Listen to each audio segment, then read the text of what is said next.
Tu vis comment l'anesthésie générale?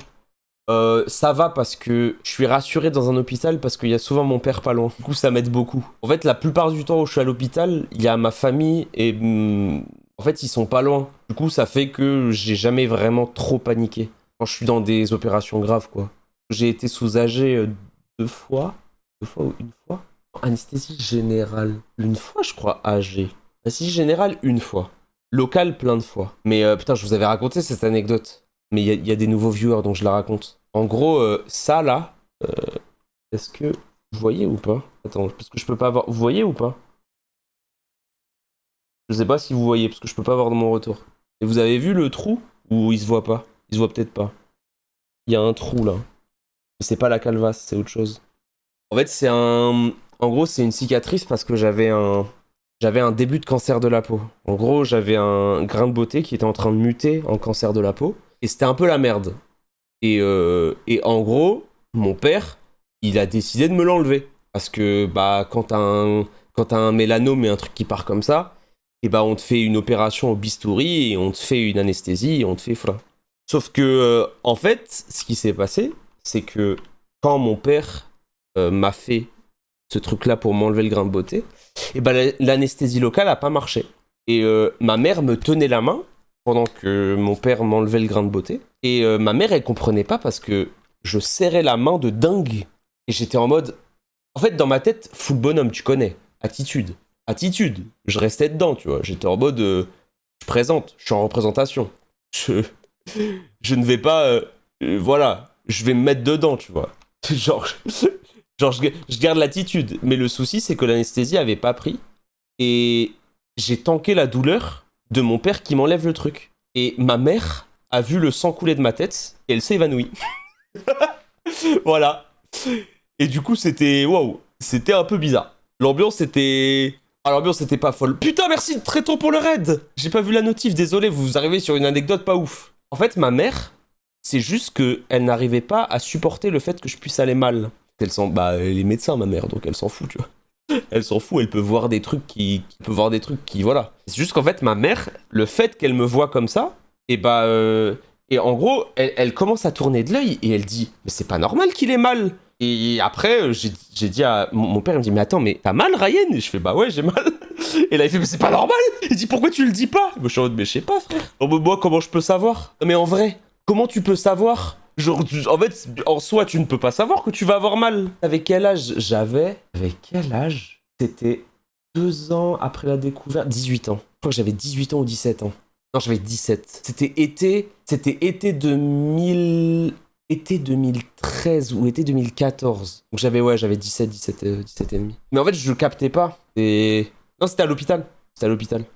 C'est grave 17 ans de pas dire. Ouais, bon, bref. Et c'est pas normal qu'un membre de ta famille t'opère? Bah, c'est normal, quoi. Enfin, genre, je sais pas. Bah, t'as le droit, quoi. C'est pas... C'est autorisé par la loi. Et t'as le droit de le faire. Et je crois... Non, mais c'est même pas une grosse intervention. Je crois que tu peux pas si c'est un truc... Là, frère, c'est juste un... Floup. C'est juste un truc de suture, quoi. Donc non, t'as le droit. C'est vraiment pas conseillé. Ah! Attends. En fait, je pense pas que mon père... Connaissant mon père...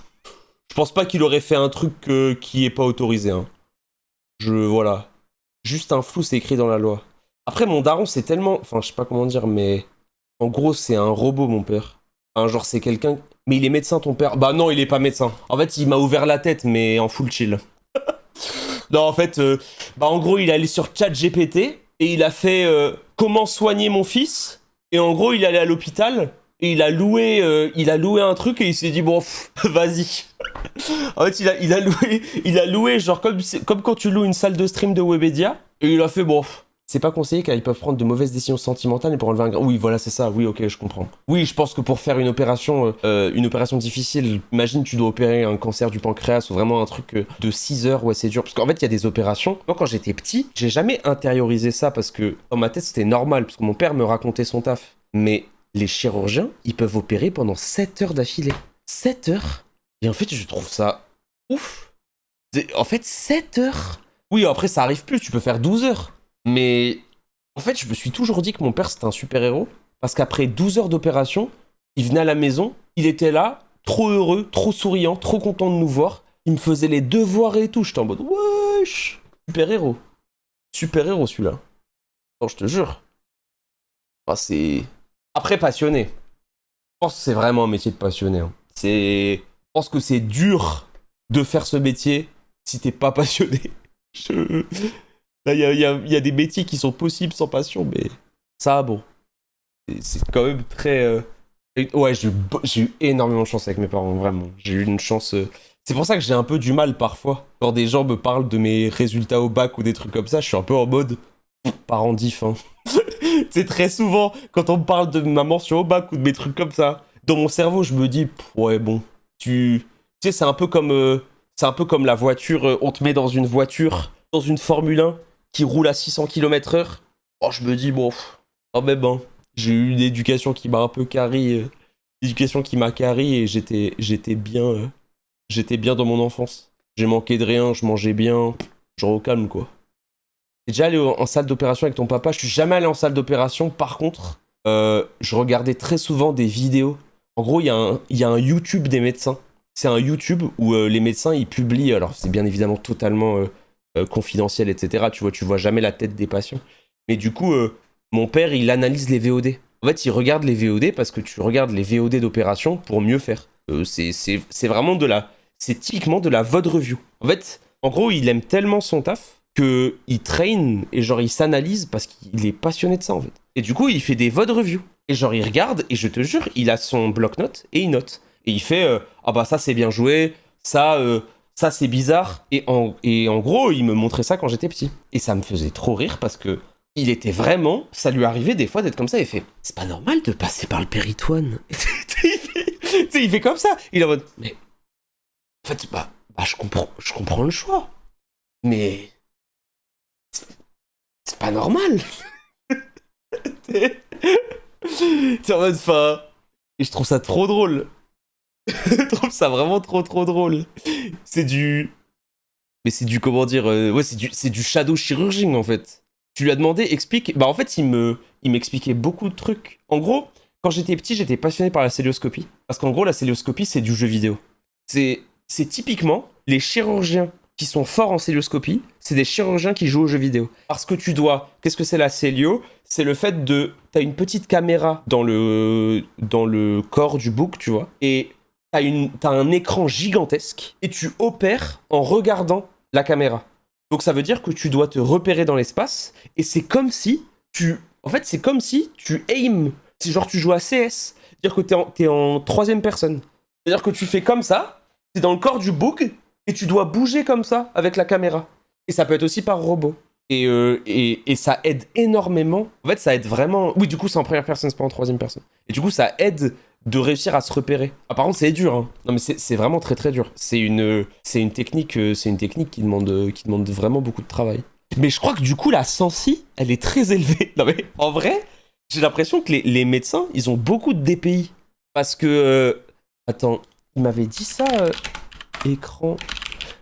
L'écran de célioscopie, alors dans mon souvenir, ça coûte 65 000 €. Mais c'est une information que j'avais dans ma tête quand j'avais 5 ans. Donc est-ce que, quand j'étais petit, j'imaginais des prix qui n'existaient pas? C'est possible, tu vois. Regarde, là, je suis sur un site. Là, je suis sur un site qui s'appelle Medical Expo. Ah, ils donnent pas les prix, putain. Ils donnent pas les prix. C'était peut-être... Mais vraiment, il me disait, mon père, que les meilleurs écrans de célioscopie, c'était un prix abusé, que c'était beaucoup trop cher. Parce que du coup, plus l'écran est bien, bah plus c'est précis. Et plus c'est précis, bah plus ton patient il meurt pas, quoi. Et c'est ça le plus important. Mais je pense que ça devait être tout. Ouais, c'est ça. Ça devait pas être juste l'écran, ça devait être la colonne, etc. Mais oui, après, le prix dans le médical, c'est quand même une folie. J'avais assisté à une néphrectomie comme ça avec des lunettes 3D, c'est incroyable à voir en vrai en bloc. Putain, mais il y a beaucoup de... Il y a des étudiants en médecine dans le chat? Parce que là, depuis tout à l'heure, je vois que des gens qui parlent en termes techniques. Il y a des infirmiers, il y a des... Il y a des infirmiers. Je suis anesthésiste. Ah ouais, ça bosse, hein. C'est vrai? Médecine vétérinaire. Incroyable. Ok, j'ai une question. Est-ce que vous pensez que c'est possible d'être vétérinaire si tu t'en fous un peu des animaux? Je m'explique. Il y a forcément quelqu'un qui, dans sa vie, a eu un parcours et qui s'est dit « Ah, Tu sais, genre, il y a forcément des métiers que tu fais par des suites de trucs, etc. Et tu peux tomber vétérinaire. Tu peux tomber vétérinaire sans forcément être trop dans les animaux, parce que aussi ça peut te faire du mal de voir l'animal souffrir. Et le fait d'être complètement ice cold, le fait d'avoir le sang froid, ça peut te rendre un bon vétérinaire. C'est dans ce sens-là. Et je me dis, un autophile vétérinaire, ça peut quand même être fort. Ça peut quand même être puissant. Il y a ça pour les podologues. Ouah, c'est différent. En mode... En mode, quand t'es podologue, tu dois forcément kiffer les panards.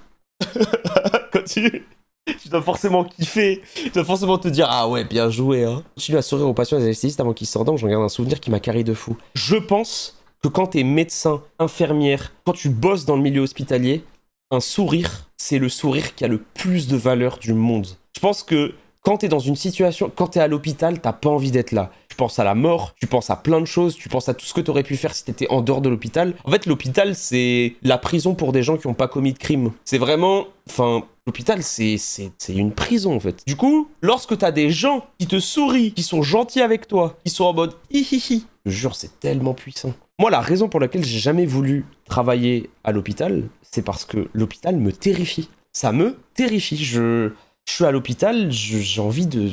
Oh, c'est infâme. Je n'y arrive pas. La seule chose qui fait que j'aime bien l'hôpital, c'est que, bah, du coup, j'ai eu ce truc-là où il y a des gens de ma famille qui y sont, et ça fait que, quand j'étais petit, bah, j'attendais pour les voir, etc. Et du coup, j'avais un souvenir heureux, mais cinémate. Et vraiment, je n'y arrive pas. C'est trop dur pour ça, je trouve. J'aurais tellement pu finir médecin par reproduction sociale. Bah, mes parents, ils m'ont jamais... En fait, j'ai eu une discussion quand j'étais petit.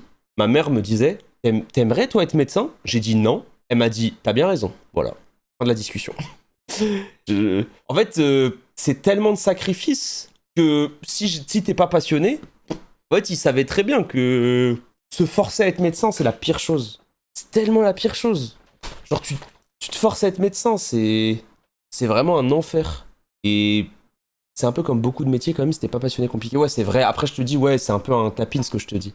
Dans le sens où il y a énormément de métiers où si t'es pas passionné, c'est compliqué. Mais là où je me dis que si t'es pas passionné par la médecine, c'est compliqué, c'est aussi la durée des études. C'est le fait que les études, c'est long, quoi. C'est-à-dire que, pour moi, tu fais un métier où t'es pas passionné et tu tapes 7, 8 ans, voire 11 ans si t'es spécialité. Bon, si Marvin, un enfer pour toi et pour les autres comme prof. Ouais, vraiment. Hein. L'enfer, c'est les autres, ça a été dit dans quelle œuvre de Sartre? Allez, un peu de culture G, on bosse. On bosse en quiz. On bosse en quiz, s'il vous plaît. C'est UT6. C'est huis clos, très bien joué. Très bien joué, Scott. Scott en premier là-dessus. Et non, c'est pas l'être et le néant. Beaucoup de gens pensaient que c'était l'être et le néant de base, mais c'est huis clos. C'est hors noir, c'est Caris. Caris est accepté.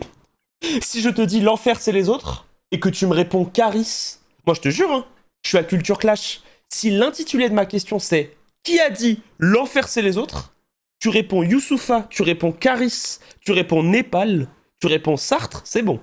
Si je donne pas la date. Question pas fermée. C'est vrai, parce que Népal l'a dit dans Sundance.